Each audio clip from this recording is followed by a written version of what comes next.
Cancer खूप progressive होता, जो मला 1 वर्षापूर्वी कळला नाही, रादर मला 1 महिन्यापूर्वी पण कळला नाही. कधीच थांबले नाही आणि थांबणारही नाही. मी ऑपरेशनच्या दुसऱ्या दिवशी माझ्या एका पार्टीला पेमेंट केले हॉस्पिटलमध्ये. बापरे. 8व्या दिवशी मी माझ्या ऑफिसमध्ये ड्रेन स्लिंग बॅगेत टाकून ओढणी घेऊन हाफ डे ऑफिसला यायला सुरुवात केली होती आणि त्याची चर्चा न करता स्वतःच्या निश्चयाने पुढे जात राहिलं पाहिजे, तरच तुम्ही कॅन्सरवर मात करू शकता. मी कॅन्सर जरी होता तरी मी हाफ डे ऑफिसला मी मीटिंग्स पण केलेल्या आहेत. घराची व्यवस्था आणि कंपनीची व्यवस्था वेगळं काही नसतं. मी सुरुवातीला कन्सल्टंट अपॉइंट केले, पण तिथूनही मला वेगवेगळे अनुभव जसे आले तसं मी ठरवलं सगळं आपणच करायचं. रिस्टार्ट नसावाच, कायम तुम्ही काम करत राहिलं पाहिजे. In all aspect you should learn and you should run. Cancer हा शब्द जरी उच्चारला तरी अंगावर काटा उभा राहतो, मनात धस्स व्हायला होतं आणि शत्रूलाही कॅन्सर होऊ नये अशी भावना निर्माण होते. पण आज आपण अशा एका व्यक्तिमत्वाला भेटणार आहोत ज्यांनी कॅन्सरवर मात केली आहे, ज्यांनी कॅन्सरवर विजय मिळवला आहे. व्यावसायिक प्रवासात बिझनेस पार्टनर्सनी साथ सोडल्यावरही त्या कुठेही डगमगल्या नाहीत, कुठेही थांबल्या नाहीत. त्यांनी आपला उद्योग प्रवास अखंड चालू ठेवला. त्यांना पाहिल्यानंतर कुठेतरी वाचलेल्या कवितेच्या 2 ओळी आठवल्या. वळून कोणी पाहिलं नाही, वळून कोणी पाहिलं नाही, म्हणून माळ रानावरच्या चाफ्याचं काही अडलं नाही, म्हणून माळ रानावरच्या चाफ्याचं काही अडलं नाही. शेवटी पानांनीही साथ सोडली, शेवटी पानांनीही साथ सोडली, पण पठ्ठ्याने बहरणं मात्र सोडलं नाही, पण पठ्ठ्याने बहरणं मात्र सोडलं नाही. मला माहिती आहे तुम्हाला त्यांना पाहण्याची इच्छा झाली. मी तुमची जास्त उत्कंठा वाढवणार नाही आहे. त्यांना आपण भेटणार आहोत, त्यांच्याशी गप्पा मारणार आहोत. त्या अगोदर जाणून घेऊया त्यांच्या कंपनीविषयी. बायोस्फिअर क्लिनिकल रिसर्च या कंपनीविषयी थोडक्यात जाणून घेऊया. बायोस्फिअर क्लिनिकल रिसर्च ही क्लिनिकल रिसर्च या क्षेत्रात गेले दशकाहून अधिक काळ कार्यरत आहे. भारतातील क्लिनिकल रिसर्चमधील अग्रगण्य कंपनी म्हणून कंपनीने नावलौकिक मिळवलं आहे. ही कंपनी विविध रोगांच्या औषधांवर फार्मा कंपन्यांच्या वतीने संशोधन करते, मग ते गोळ्या असो, इंजेक्शन असो वा मेडिकल डिव्हाइस असो. बायोस्फिअर क्लिनिकल रिसर्च मार्फत सध्या पोटाचे विकार, डोळ्याचे विकार, संधिवात, मधुमेह, कर्करोग आणि तत्सम आजारांच्या औषधांवर संशोधन केले जात आहे. बायोस्फिअर क्लिनिकल रिसर्चमधील एंड टू एंड सेवांसाठी अनेक देशातील तसेच आंतरराष्ट्रीय क्लायंटसोबत काम करत आहे. बायोस्फिअरने नुकतेच कॅनडामध्ये एक शाखा कार्यालय देखील सुरू केलं आहे. राष्ट्रीय आणि आंतरराष्ट्रीय स्तरावर नामांकित असलेल्या अनेक फार्मा कंपन्यांसोबत त्यांचं संशोधनाचं काम चालू आहे. मगासपासून मी ज्यांच्याविषयी बोलतेय तर मी जास्त उत्कंठा वाढवणार नाहीत. बायोस्फिअर क्लिनिकल रिसर्चच्या संचालिका डॉक्टर नीता नरगुंदकर यांचं आपण स्वागत करूया. Doctor Neeta, welcome to the show. नमस्कार Sarika madam, thank you. Doctor Neeta, माझा पहिलाच प्रश्न तुम्हाला की तुम्ही पूर्वाश्रमीच्या अनिता सहस्त्रबुद्धे, तुमचं माहेरचं वातावरण कसं होतं आणि बालपण कसं तुमचं गेलं? माझं माहेरचं वातावरण अतिशय सुधारक आणि सुसंस्कृत घरातली मी आहे. माझे वडील अरुण सहस्त्रबुद्धे, श्रीयुत अरुण सहस्त्रबुद्धे हे पेस्टिसाइड कन्सल्टंट आहेत आणि अजून 80 वर्षाच्या त्यांच्या वयातही कार्यरत आहेत. क्या बात. माझी आई सौ अर्चना सहस्त्रबुद्धे ही रिटायर्ड मुख्याध्यापिका शिक्षिका होती आणि ती लेखिका आणि साहित्यिक क्षेत्रात असल्यामुळे ते अजूनही लिखाण करते. त्यामुळे अतिशय दोघांचंही आम्हाला, तिन्ही भावंडांना, शिक्षणाला आणि करिअरला कायम प्रोत्साहन होतं. त्यामुळे अतिशय शिस्तबद्ध आणि उत्तम संस्कारात मी वाढलेली आहे. उत्तम संस्कार, उत्तम आचार आणि उत्तम विचारांची जडणघडण झाल्यामुळे मला वाटतं तुम्ही वैद्यकीय क्षेत्राकडे वळालात. तुम्ही पुण्यामध्ये राहत होता आणि पुण्यात 100 पेशंटची ओपीडी तुम्ही दिवसाला पाहत होता. इतकं सगळं उत्तम प्रॅक्टिस होती, उत्तम सगळं चालू होतं आणि हे सगळं चालू असताना, इतकं छान छान चालू असताना तुम्ही अचानक क्लिनिकल रिसर्च या क्षेत्राकडे कसं काय वळला? तो चांगला प्रश्न आहे सारिका मॅडम. मुलगी झाल्यावर, मुलीच्या जन्मानंतर मला हळूहळू प्रॅक्टिस कमी करावी लागली, कारण लेट नाईट मला बेबी सिटिंग नाही मिळालं आणि मला तिला बेबी सिटिंगला सोडायला लागायचं. मग मी अशा काही संधी सोडत होते, कारण मला नॅचरली घरात बसायचंच नव्हतं. ज्या माझ्या प्रॅक्टिसला अनुसरून असतील, ज्या माझ्या क्लिनिकल प्रॅक्टिसला बेस्ट राहून पुढे जास्त मला काही काम करता येईल, अशी काही क्षेत्र, अशी काही डोमेन्स आणि संधी शोधत होते, ज्यावेळी क्लिनिकल रिसर्च हा एक उत्तम पर्याय होता 2007 साली. आणि मग मी ठरवलं की आपल्याला जे रिलिव्हंट फील्ड आहे, माझ्या मेडिकल प्रॅक्टिसला जे रिलिव्हंट फील्ड आहे ते क्लिनिकल रिसर्च असू शकेल. आणि म्हणून मी ताबडतोब मास्टर्सला ॲडमिशन घेतली आणि त्या संधीचा फायदा घेऊन त्या क्षेत्रात मी काम सुरू केलं आणि हळूहळू प्रॅक्टिस बंद केली. अच्छा, तुम्ही क्लिनिकल रिसर्च या क्षेत्राकडे वळाला, त्याच्यासाठी तुम्ही केव्हा कोर्स केलात आणि त्या कोर्सचा कसा काय तुम्हाला फायदा झाला? त्यावेळी अनेक कोर्स नव्हते असं नाहीये, पण मला स्वतःला काहीतरी असा कोर्स करायचा होता की ज्याच्यामुळे मी पुढच्या शिक्षणाला सुद्धा जाऊ शकेन, म्हणजे PhD सुद्धा करू शकेन. त्यामुळे मी मास्टर्स निवडलं आणि त्यावेळी सिक्कीम मणिपालचं मास्टर्स 2 वर्षाचं पूर्ण 4 सेमिस्टरचं अवेलेबल होतं आणि फॉर्च्युनेटली मला वीकेंड डॉक्टर्स बॅचला ते मिळालं, ज्याच्यात 22 सब्जेक्ट होते आणि ज्याच्यामुळे मी आज कंपनी रन करू शकते. म्हणजे ऑल ॲस्पेक्टनी मी क्लिनिकल रिसर्च शिकू शकले, असा या मला डिग्रीचा अतिशय फायदा झाला. आणि मी 2007, 8, 9, 10 असं दोन वर्षात ती डिग्री पूर्ण केली आणि parallelly clinical research site management office म्हणून काम करायला सुद्धा सुरुवात केली.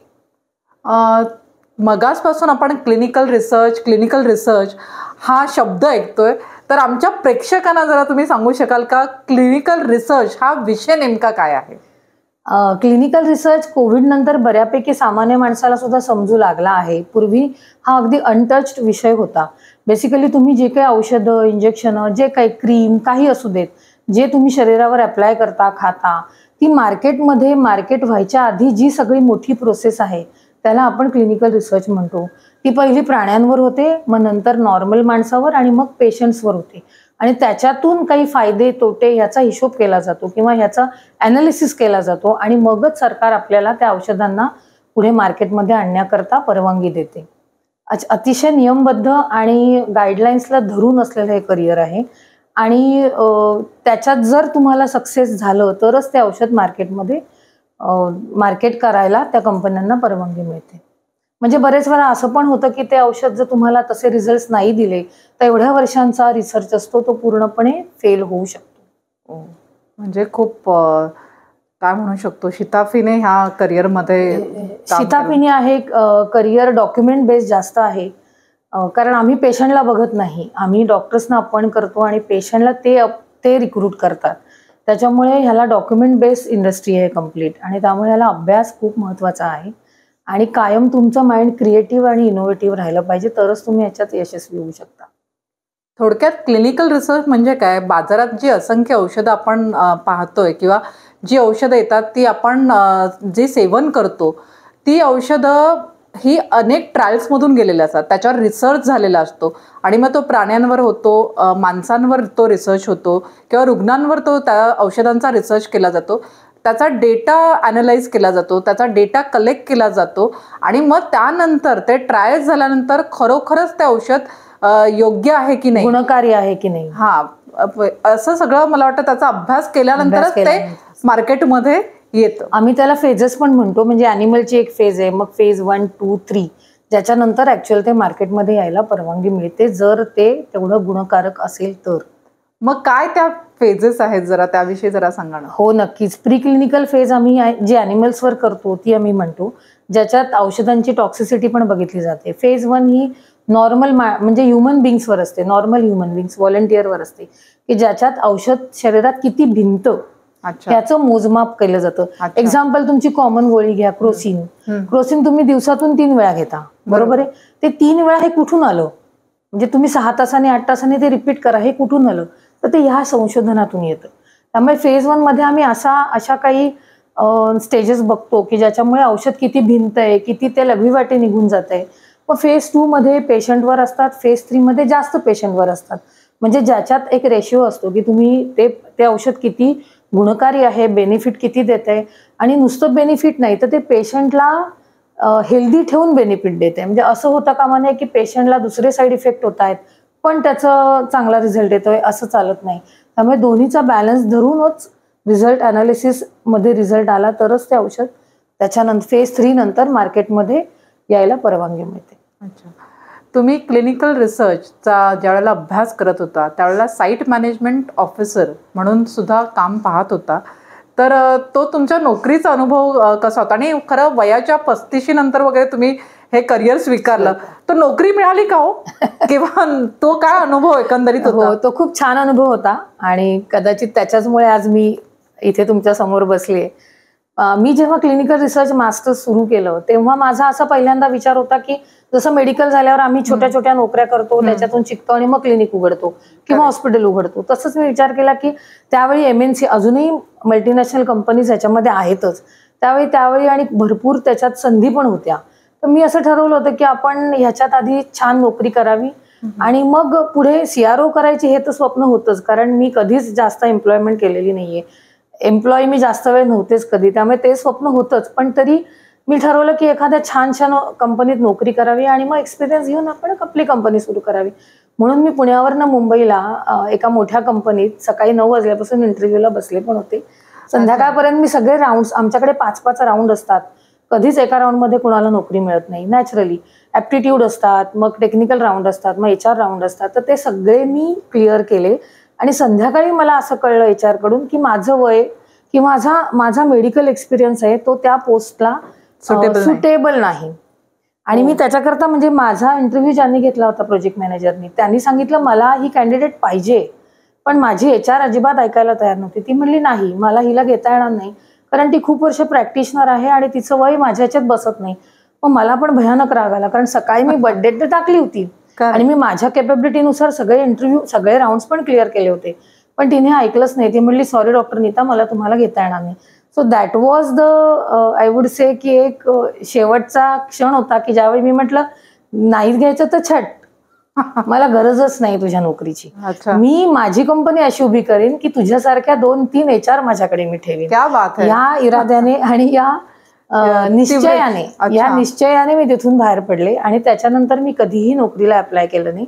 मग मला एंटरप्रिनर बनायचं होतं, स्वतःची कंपनी उभी करायची होती, तर मी साईट मॅनेजमेंट ऑफिस पासून माझं काम सुरू केलं.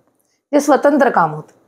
क्या बात आहे. म्हणजे नोकरीला नकार मिळाल्यानंतर स्वतःचा पॉझिटिव्हली कसं घ्यायचं ते, स्वतःचा स्वयंरोजगार तुम्ही उभारला. कदाचित मी असं म्हणते त्याच्याकरताच तिने मला नकार दिला असेल. म्हणजे नियतीने काहीतरी वेगळं तुमच्यासाठी ठरवलेलं होतं. तर मला हे विचारायचं आहे की याच्यानंतर तुम्ही जसं म्हणालात की नोकरीला नकार मिळाला आणि तुम्ही असा विचार केलात की आता मी नोकरी करणार नाही, बस पुरे झालं, आता मला माझा व्यवसाय सुरू करायचा आहे. मग बायोस्फिअर क्लिनिकल रिसर्च केव्हा सुरू झालं आणि कशा प्रकारे सुरू झालं? हा इन्सिडन्स मी तुम्हाला सांगते 2010चा आहे. म्हणजे त्यावेळी माझी डिग्री झालेली होती मास्टर्सची आणि त्याच्यानंतर मी साईट मॅनेजमेंट ऑफिस सुरू केलं होतं स्वतःचं. आणि त्यावेळी इंटरनॅशनल ट्रायल्स पण माझ्याकडे खूप होत्या, जी औषधं मार्केटमध्ये आली पण नव्हती. आणि बायोस्फिअर ही पहिल्यांदा इन्स्टिट्यूट होती. अच्छा. म्हणजे क्लिनिकल रिसर्च कोर्सेस आम्ही रन करायचो, मास्टर्स आणि डिप्लोमा. आणि ज्याच्याकरता मी जॉईन झाले आणि माझ्या मनात CRO फॉर्म करायचं होतंच आणि माझे पार्टनर आर्किटेक्ट आहेत. असे 3-4 तिथे टीम होती आणि आम्ही सगळ्यांनी मिळून डिसिजन घेतला की आता आपण CRO फॉर्म करायचे. म्हणजे मी टोटली एक्झिक्युटिव्ह डिरेक्टर होते आणि बाकी होते पार्टनर्स, ते वेगवेगळ्या रिस्पॉन्सिबिलिटीचे वेगवेगळे पार्टनर्स होते. अशा पद्धतीने 2012ला आम्ही बायोस्फिअर क्लिनिकल रिसर्च CRO पहिले ऑपरेशन्स म्हणून स्थापना केली. अच्छा. खरं तर तुम्ही डॉक्टर आणि कंपनी चालवणं हे दोन्ही निराळे विषय. बरं, हे सगळं करताना जितकं सहज ग्लॅमरस आज तुमचं करिअर दिसतंय ते तितकं सोपं नसणार हो. तर व्यवसाय चालवताना किंवा व्यवसाय सुरू केल्यानंतर काय काय संकट आली हो, काय काय अडचणी आल्या हो? संकट तर पर्सनल लेवलला आणि प्रोफेशनल लेवलला येतच राहिली. म्हणजे त्याची शृंखलाच म्हणा, कंटिन्यूस येतच राहिली. पण कायमच मला संकट आणि आव्हानं घ्यायची कायम सवय आहे आणि मी ती नेते सुद्धा पार करून. पहिले तर माझ्या काही पार्टनर्सनीच पाठ फिरवली, त्याच्यामुळे बऱ्यापैकी सगळं माझ्यावरच येऊन पडलं. पण मी विचार केला की नाही, आपण जरी फॉर्म केले, आपलं हे स्वप्न होतं, तर आपल्यात कपॅसिटी आहे पुढे चालवायची. अशा पद्धतीने जरी मी डॉक्टर होते तरी मला सगळे ऍस्पेक्ट शिकावे लागले. म्हणजे अकाउंट शिकावं लागलं, HR शिकावं लागलं, ऍडमिन शिकावं लागलं, बिझनेस डेव्हलपमेंट शिकावं लागलं, कारण प्रत्येकाचे वेगळे वेगळे डिरेक्टर्स होते. ज्यांनी पाठ फिरवल्यामुळे मी कंपनी बंद केली नाही, मी ठरवलं मीच करायचं. ऑल ऍस्पेक्टनी मी काम सुरू केलं आणि फॉर्च्युनेटली देवाच्या कृपेने मला काम येत पण गेलं. मग सुरुवातीला आम्ही ऑपरेशन सुरू केलं होतं, जे माझं स्किल होतं. पण मग क्लायंटच्या रिक्वायरमेंटनुसार आम्ही हळूहळू medical writing, data management, statistics, असं एंड टू एंड जी सगळी डोमेन्स आहेत ती मी सगळी सुरू केली आणि त्याच्याकरता मी एम्प्लॉईज पण घेतले. क्या बात आहे. म्हणजे तुम्ही अगदी मला असं म्हणायचं की जेव्हा पार्टनर्स तुमच्या सोबत नव्हते तेव्हाही अगदी निश्चयाने ठरवलं की ही कंपनी आपल्याला सुरू ठेवायची आहे. आणि ते करताना HR तुम्ही शिकलात, तुम्ही अकाउंट शिकणं खूप महत्वाचं आहे. आणि सगळ्यात महत्वाचं डॉक्टर, त्यांच्याकडे पेशंट येतात, इथे मार्केटिंग करायचं होतं. मी MBA नाही. आणि हे सगळं करताना मार्केटिंग सुद्धा कंपनीचं पाहिलं. पण खरोखरच काम आणणं अवघड असेल ना हो अशा प्रकारे. तर ते क्लिनिकल रिसर्च काम असं मार्केटिंग क्षेत्र नाहीये, हे बिझनेस डेव्हलपमेंट म्हणतो आम्ही याला. आणि क्लायंटच्या रेफरन्सनीच हे येतं. त्यामुळे पहिले काही क्लायंटनी माझ्यावर विश्वास ठेवला, ज्याच्यात मी चांगलं त्यांना डिलिव्हरेबल केलं. एक माइलस्टोन आम्ही अचीव्ह करत गेलो आणि त्यांच्या रेफरन्सनी आम्ही आणखीन पुढे होत गेलो. आणि मला चांगला मग क्वालिफाईड स्टाफ पण मी अपॉइंट करायला सुरुवात केला. आणि काही डोमेन्स असे होते की मी सुरुवातीला कन्सल्टंट अपॉइंट केले, पण तिथूनही मला वेगवेगळे अनुभव जसे आले तसं मी ठरवलं सगळं आपणच करायचं. कारण माझ्या मास्टर्सनी मला खूप ज्ञान दिलं होतं. दॅट वॉज माय फॉर्च्युनेट की ते माझा बेस आहे, माझी डिग्री हा माझा बेस आहे की ज्याच्यामुळे मी सगळ्या डोमेन्स माझ्याकडे डेव्हलप करू शकले आणि मी एंड टू एंड सर्व्हिस देऊ शकले क्लायंटला आणि देते आजपर्यंत. तुम्ही मगाशी म्हणालात की नोकरीसाठी तुम्हाला नकार मिळाला. That was your trigger point की ज्या वेळेला तुम्ही व्यवसायाकडे वळलात आणि त्याच्यानंतर सुद्धा व्यवसायात सुद्धा काय काय संकट आली तर तुम्हाला पार्टनर्सने तुमची साथ सोडली. आणि हे सगळं झाल्यानंतर सुद्धा व्यावसायिक जी व्यवस्थापनाची कौशल्य होती ती सगळी तुम्ही आत्मसात केली. मला प्रेक्षकांना सांगायला आवडेल की आपण व्यवसाय करायचा म्हटलं की आपण विचार करतो की मी हे करू शकेन का, मला हे जमेल का. तर या सगळ्या प्रश्नांचं उत्तर डॉक्टर नीता यांनी एका वाक्यात दिलंय की जेव्हा सगळ्यांनी साथ सोडली त्यावेळेला विचार केला आपल्याला हे करायचंच आहे आणि आपण जे ठरवलंय ते आपण यशस्वीरित्या पूर्ण केलं पाहिजे. आणि त्यासाठी त्यांनी त्या मार्गक्रमण करत राहिल्या. प्रत्येक स्त्रीमध्ये ही ताकद असते की सगळ्या आस्पेक्टनी आपण काम करू शकतो. म्हणजे आपण नेहमी म्हणतो ना की आपल्याला 8 हात असते देवीसारखे, तर आपण 8 कामं ॲट अ टाइम केली असती. तर घराची व्यवस्था आणि कंपनीची व्यवस्था वेगळं काही नसतं. तुम्हाला त्या सगळ्या डोमेनमधलं नॉलेज असलं पाहिजे, तर तुम्ही अतिशय उत्तम रीतीने सगळं पार पाडू शकता. हा माझा स्वतःचा अनुभव आहे. आणि तुम्ही प्रत्येक गोष्ट शिकायची तयारी ठेवली पाहिजे. म्हणजे मी हे करणार नाही असं नाही पाहिजे. जर तुम्हाला कंपनी मॅनेज करायची असेल, चालवायची असेल, तर in all aspect you should learn and you should run. क्या बात है. बायोस्फिअर क्लिनिकल रिसर्च हे तुम्ही इन्स्टिट्यूट सुद्धा तुमचं आहे, तर त्या इन्स्टिट्यूट विषयी काय सांगाल? कारण मगासपासून तुम्ही जे क्लिनिकल रिसर्च म्हणताय की त्याच्यामध्ये अफाट संधी आहेत, अफाट करिअरच्या संधी आहेत आणि हा एक वेगळं क्षेत्र आहे. तर या तुमचा जो तुम्ही कोर्सेस कंडक्ट करता तुमच्या रिसर्च इन्स्टिट्यूट मार्फत, तर त्याविषयी आम्हाला जाणून घ्यायला आवडेल. रिसर्च इन्स्टिट्यूट आम्ही आधी पण चालवायचो आणि नंतर मग मधल्या काळात खूप काम केल्यामुळे आम्ही काही दिवस ती थोडीशी थांबवली होती. पण आम्हाला पॉज केली होती. पण मी PG डिप्लोमा देते, जे माझ्या CROच्या अंडरच देते. आणि आम्ही अशा पद्धतीने ट्रेन करतो मुलांना की ते पहिले 2 वर्ष आमच्याकडेच काम करतात. आणि त्याच्यामुळे त्यांना पुढच्या मोठ्या संधी पण उपलब्ध होतात. आणि स्पेसिफिकली मी तुम्हाला मेन्शन करीन स्त्रियांना, म्हणजे काही स्त्रिया ब्रेक घेतात, त्यांना पुढे कोणीही करिअर ऑप्शन देत नाही किंवा माझा अनुभव आहे. आणि ते मी इतकं लक्षात ठेवलंय की कोविडमध्ये किंवा कोविडच्या आधी सुद्धा कित्येक महिला माझ्याकडे येतात, कधी नवऱ्यांबरोबर येतात, कधी एकट्या येतात की मला कोर्स करायचा आहे, मला परत करिअर करायचं आहे, मला रिस्टार्ट करायचं आहे. तर मी त्यांना कोर्सेसना ॲडमिशन पण देते आणि त्यांना अशा पद्धतीने ट्रेन करते की त्यांना एम्प्लॉयमेंट पण देते आणि पुढे त्या एम्प्लॉयमेंट माझी एम्प्लॉय म्हणून काम करून अतिशय पुढे उंच भरारी मारतात, मोठ्या मोठ्या कंपन्यांमध्ये सेटल होतात. अच्छा. तर मला असं म्हणायचं की महिलांकरता मी म्हणेन की रिस्टार्ट नसावाच, कायम तुम्ही काम करत राहिलं पाहिजे. आणि मला जो अनुभव आला त्याच्यातून मी कायम स्टुडंट्सना माझ्या भरपूर शिकवते आणि त्यांना ग्रूम करायचा प्रयत्न करते. माझ्याकडे सगळ्या डोमेनचे डिप्लोमाज आहेत आणि माझ्याकडे सगळं एंड टू एंड आमच्याकडे चालू असल्यामुळे त्यांना सगळा अनुभव मिळतो. आणि आम्ही इंटर्नशिप कंपल्सरी ठेवतोच. त्याच्यामुळे they won't be fresher in the industry. त्यांना CRO मध्ये प्रोजेक्ट्स करायला संधी मिळते आणि त्याच्यातले जे उत्तम काम करतात त्यांना आम्ही लगेच एम्प्लॉयमेंट पण देतो. अच्छा.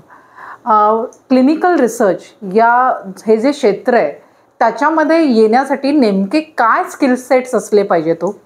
हा पण एक अतिशय उत्तम प्रश्न आहे. क्लिनिकल रिसर्च पहिले तर हेल्थ केअर सेक्टर आहे, म्हणजे तुमचं ग्रॅज्युएशन पाहिजे, डिप्लोमात चालत नाहीत. हेल्थकेअरमध्ये ग्रॅज्युएशन पाहिजे सायन्स स्ट्रीममध्ये तुमचं. ओके. पण बरेच वेळा मी हे बघितलंय की सायन्स स्ट्रीमच्या मुलांना सॉफ्ट स्किल्स नसतात, कारण ते सिलेबसमध्येच नाही. करेक्ट. तर तुम्हाला हे कॉर्पोरेट फील्ड आहे, म्हणजे हॉस्पिटलला काम करू दे, नाहीतर CROs मध्ये काम करू देत, नाहीतर स्पॉन्सरकडे काम करू दे. हे कॉर्पोरेट फील्ड आहे, याला सॉफ्ट स्किल आजच्या जगात सगळ्यांनाच पाहिजेत. त्यामुळे तुम्हाला कम्प्युटर, प्रेझेंटेशन्स, ह्या सगळ्या सॉफ्ट स्किल्स तुम्हाला डेव्हलप कराव्या लागतात.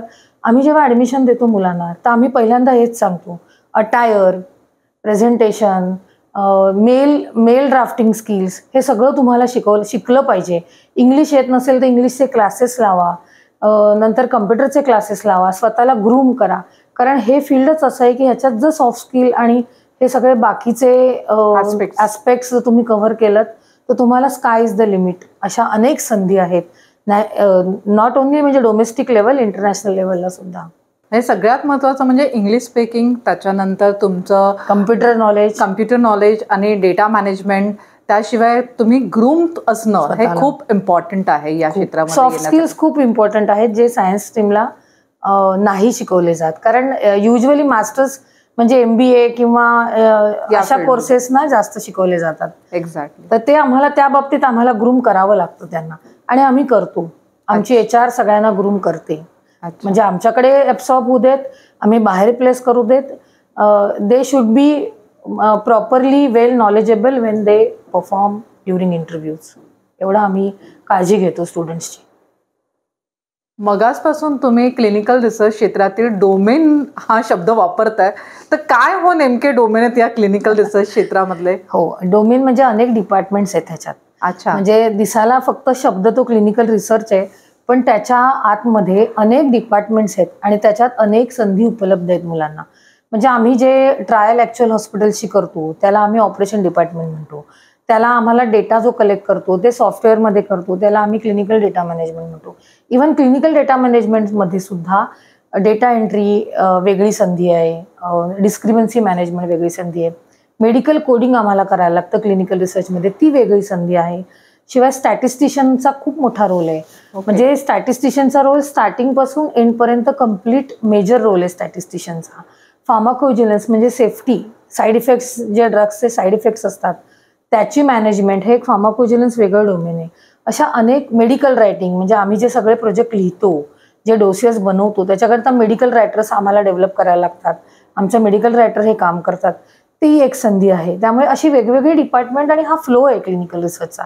त्या फ्लो वाईज अनेक डिपार्टमेंट्समधून ते प्रोजेक्ट बाहेर येतं आणि मग शेवटी ते अनालिसिस म्हणून त्याचे रिझल्ट्स बाहेर येतात. प्रत्येक डिपार्टमेंटमध्ये परत इंटरनल काही सेमी डिपार्टमेंट्स आहेत आणि अनेक त्याच्यामुळे संधी उपलब्ध आहेत इंडियामध्ये आणि इंडियाच्या बाहेर सुद्धा मुलांना, आणि त्या पद्धतीनेच आम्ही कोर्सेस पण रन करतो. अच्छा. खरं सांगायचं तर हे सगळं तुम्ही करताना आज इतकं छान बोलताय, पण कॅन्सर हा विषय, म्हणजे मी मगाशी म्हटल्याप्रमाणे कॅन्सर जरी नुसता विचार जरी केला तरी आपल्या मनात धाकधूक होते किंवा आपल्याला भीती वाटते. तर या कॅन्सरवर कशी काय मात केलीत तुम्ही? कॅन्सरला कसं काय हरवलं तू? माझी कायमच काम करायची वृत्ती आहे. म्हणजे किती अडचणी होते, जसं मी म्हटलं की आधी माझं व्यावसायिक लेवलला अडचणी आणि कॅन्सर ही एक, तसं बघायला गेलं तर पर्सनल लेवलला अडचण. पण मी स्वतः डॉक्टर असल्यामुळे एक दिवस असंच एक इन्सिडन्स झाला ऑफिसमध्ये छोटा, की ज्याच्यात मी पडले. आणि त्या पडण्याच्या ह्याच्यामुळे आय कुड डिटेक्ट की मला स्वतःलाच कॅन्सर आहे, ती गाठ आहे. आणि मी ताबडतोब स्वतःला इन्व्हेस्टिगेट करून घेतलं आणि मी कुठलाही क्षण न दवडता 8 दिवसात स्वतःला ऑपरेट पण करून घेतलं. आणि त्याच्यामुळे कदाचित तो पुढे जास्त स्प्रेड झाला नाही. बरेच वेळा काय करतो आपण, कॅन्सरच्यामुळे मानसिक खच्चीकरण होतं, खूप लोकांशी बोलत राहतो आणि त्याच्यामुळे नर्वसनेस येतो आणि त्याच्यामुळे जास्त टाइम जातो आणि तो स्प्रेड फास्ट होतो. माझा सुद्धा कॅन्सर खूप प्रोग्रेसिव्ह होता, जो मला 1 वर्षापूर्वी कळला नाही, रादर मला 1 महिन्यापूर्वी पण कळला नाही, एवढा फास्ट होता. म्हणजे अजून मला 1 महिना गेला असता तर कदाचित मी आज कुठे असते मला माहिती नाही. पण ते फॉर्च्युनेटली मी स्वतःच डिटेक्ट केलं, भराभर मी ॲक्शन्स घेतल्या आणि मी स्वतःला ऑपरेट करून घेतलं. तेव्हा माझ्याकडे एवढं काम होतं की काम हे माझी पॅशन आहे आणि कुठल्याही अडचणीमुळे मी कधीच थांबले नाही आणि थांबणारही नाही. त्याच्यामुळे मी कॅन्सर जरी होता तरी, तुम्हाला खोटं वाटेल कदाचित, पण मला ड्रेन होता महिनाभर, 2 ड्रेन होते आणि स्टेपल होते 40-45. मी ऑपरेशनच्या दुसऱ्या दिवशी माझ्या एका पार्टीला पेमेंट केलं हॉस्पिटलमध्ये. बापरे. मला मोबिलाइज केलं आणि मी पेमेंट केलं. 8व्या दिवशी मी माझ्या ऑफिसमध्ये ड्रेन स्लिंग बॅगेत टाकून ओढणी घेऊन हाफ डे ऑफिसला यायला सुरुवात केली होती. आणि माझ्या क्लायंटकडे पण मी तशीच गेले की त्यांना सांगायला की तुम्ही माझ्याकडे एवढे प्रोजेक्ट दिलेले आहेत तर माझ्यावर विश्वास ठेवा, मी जिवंत आहे आणि मी ते सगळे डिलिव्हरेबल करणार आहे. कारण मलाच माहित नाही की मी याच्यातून कधी बाहेर येईल. बरोबर. कारण ड्रेन आणि स्टिचेस हे लवकर निघत नाहीत मेजर ऑपरेशनचे, ते महिना 1.5 महिना राहतात. पण माझं काम तर थांबायला नको होतं ना, कारण माझ्यामुळेच तर काम आलं होतं आणि माझ्याकडे बघूनच काम दिलं गेलं होतं. त्याच्यामुळे काम थांबायला नव्हतं. त्याच्यामुळे मी मनात ठरवलंच होतं काही होणार नाही, आपण मनाचा ठिय्या देऊन आपण काम करायचं, काही होणार नाही. आणि मी हाफ डे ऑफिसला काय मी मीटिंग्स पण केलेल्या आहेत. बाप रे. मला प्रेक्षकांना सांगावं वाटतं की आपल्याला थोडं जरी सर्दी पडसं झालं ना किंवा ताप आला ना की आपण सुट्टी घेतो, पण डॉक्टर नीता यांनी कॅन्सरला हरवलं, कॅन्सरवर विजय मिळवला.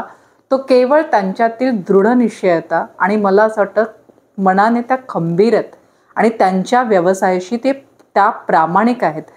तुम्ही मगाशी एक प्रसंग सांगितलात की त्या क्लायंटकडे सुद्धा स्लिंग बॅग घेऊन बसल्या होत्या. म्हणजे थोडक्यात काय, अभी मैं जिंदा हूँ और मैं काम करने वाली हूँ, हा जो एक ॲटिट्यूड असतो ना आयुष्याकडे बघण्याची, सकारात्मक वृत्ती, पॉझिटिव्हिटी, आणि त्यामुळेच मला असं वाटतं तुम्ही कॅन्सरवर विजय मिळवला आणि कॅन्सरला तुम्ही अगदी काय म्हणू शकतो त्याला छू करून टाकलं. तर हे सगळं जे आहे हे सगळं करताना खूप अडचणी आल्या, खूप प्रसंग तुमच्या. कॅन्सरचं ऑपरेशन हे एक नसतं, त्याच्या पुढे अनेक पुढे तुमच्या तब्येतीला काही ना काहीतरी चालूच राहतं. 4-5 वर्ष इन्व्हेस्टिगेशन्स असतात, बारीक बारीक आजार होत राहतात, किमो नंतर सुद्धा होत राहतात. पण तुम्ही मनाने अतिशय खंबीर राहिलं पाहिजे आणि त्याची चर्चा न करता स्वतःच्या निश्चयाने पुढे जात राहिलं पाहिजे, तरच तुम्ही कॅन्सरवर मात करू शकता. मला असं वाटतंय डॉक्टर नीता यांना 2 मुलांची काळजी होती, एक स्वतःच्या मुलीची आणि दुसरं बायोस्फिअरची.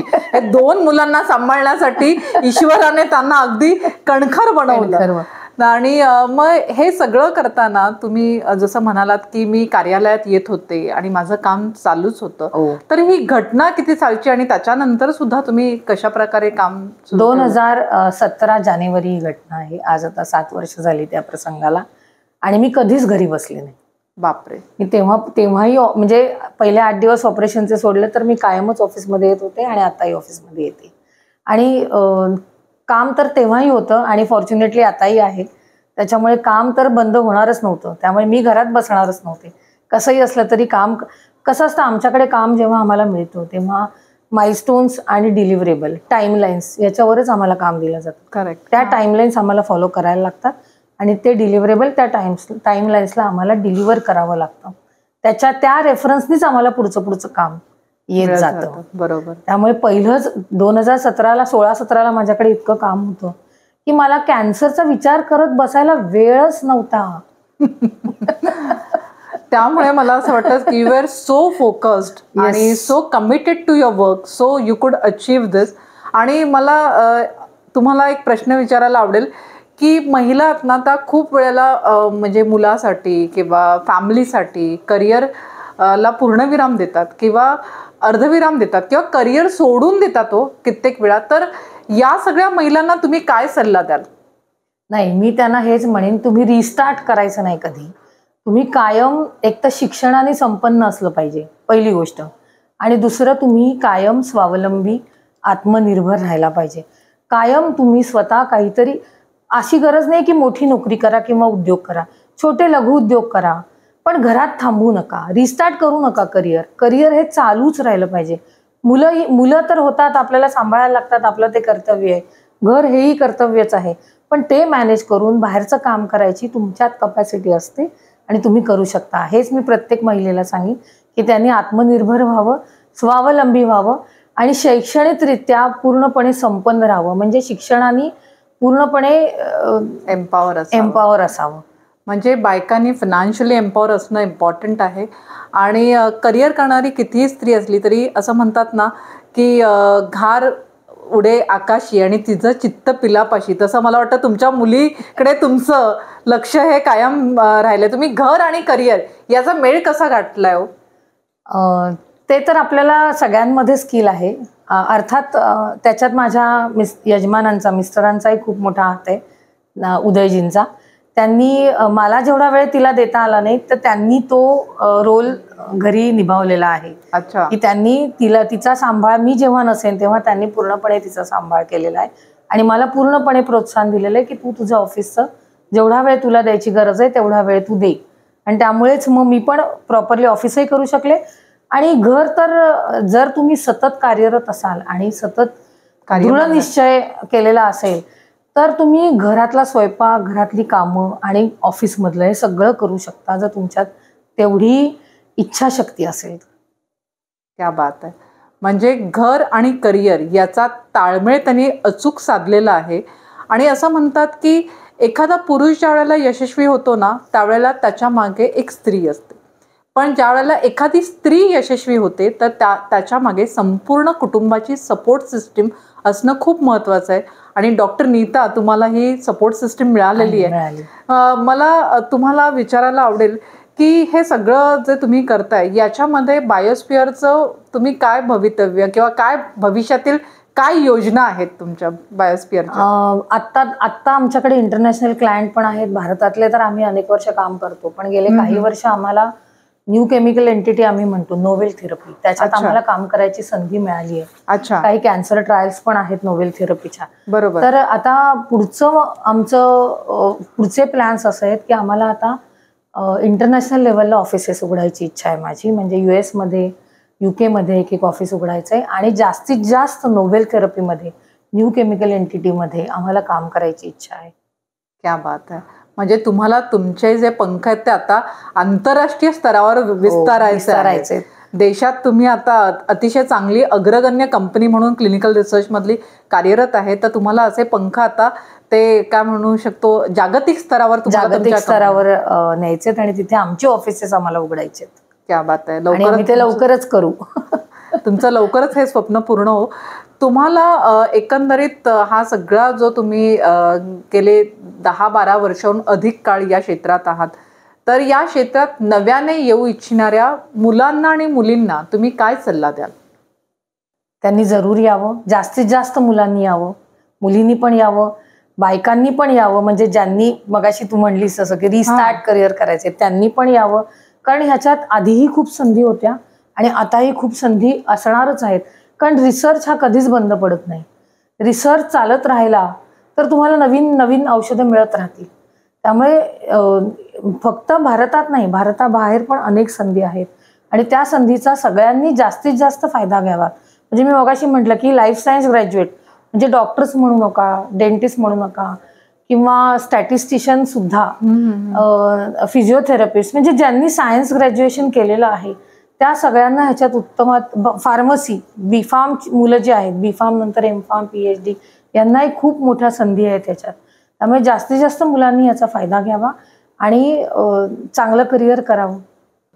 बायोस्फिअर क्लिनिकल रिसर्च या क्षेत्रामध्ये तुम्ही तुमच्या कंपनीला जवळजवळ 10 वर्षांहून अधिक काळ झालेला आहे आणि तुमच्या कंपनीने आज भारतामध्ये एक अग्रगण्य कंपनी म्हणून नाव मिळवलेलं आहे.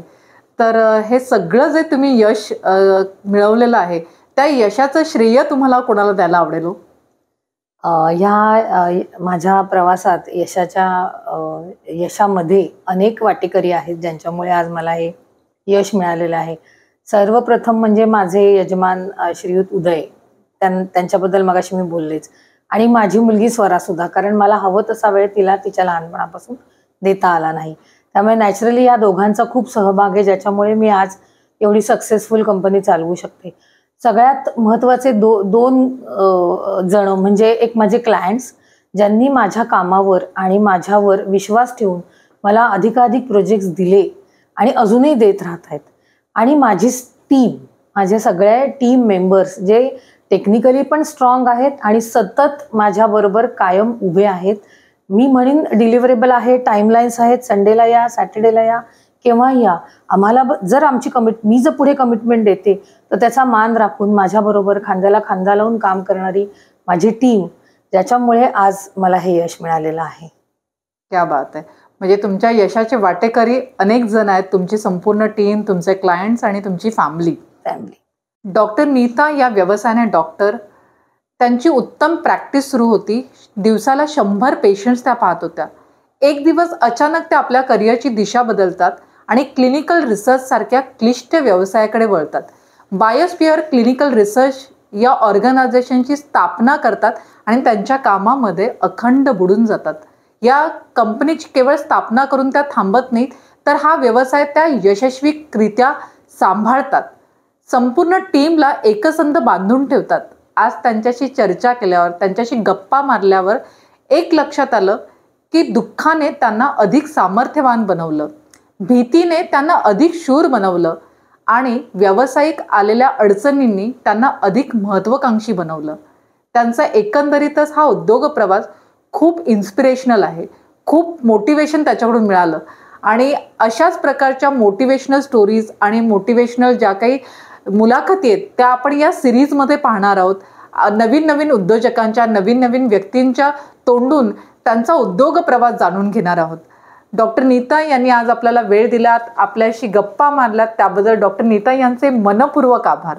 थँक्यू सारिका मॅडम, माझी मुलाखत घेतल्याबद्दल आणि माझा बिझनेस जर्नी पूर्ण जाणून घेतल्याबद्दल तुम्हाला आणि उद्योग मैत्रिणीला माझ्याकडून शुभेच्छा. थँक्यू.